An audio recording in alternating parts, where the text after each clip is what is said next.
ओम नमो भगवते वासुदेवाय नमः।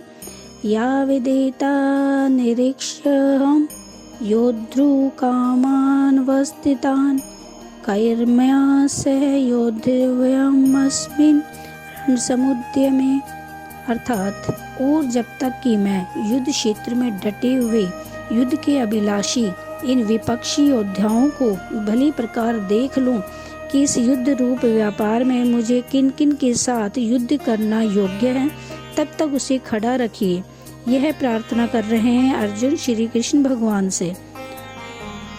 अर्जुन भगवान श्री कृष्ण से कह रहे हैं कि आप मेरे रथ को दोनों सेनाओं के बीच में लें जाकर ऐसे उपयुक्त स्थान पर और इतने समय तक खड़ा रखिए जहाँ से और जितने समय में मैं युद्ध के लिए सज धज कर खड़े हुए समस्त योद्धाओं को भली भांति देख सकूं।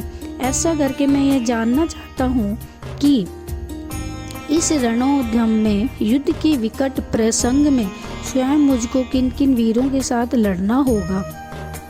योत्स्यमानान् वेक्ष्यहं य एत्रत्र समागतः धार्तराष्ट्रस्य दुर्बुद्धियुद्धे प्रिय चिकीर्ष्यवः।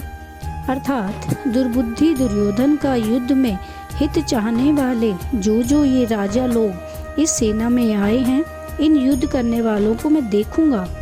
वनवास तथा अज्ञातवास के 13 वर्ष पूरे होने पर पांडवों को उनका राज्य लौटा देने की बात निश्चित हो चुकी थी और तब तक वह कौरवों के हाथ में धरोहर के रूप में था, परंतु उसे अन्याय पूर्वक हड़प जाने की नीयत से दुर्योधन इससे सर्वथा इनकार कर गए। दुर्योधन ने पांडवों के साथ अब तक और तो अनेकों अन्याय तथा अत्याचार किए ही थे, परंतु इस बार उनका यह अन्याय तो असहाय ही हो गया।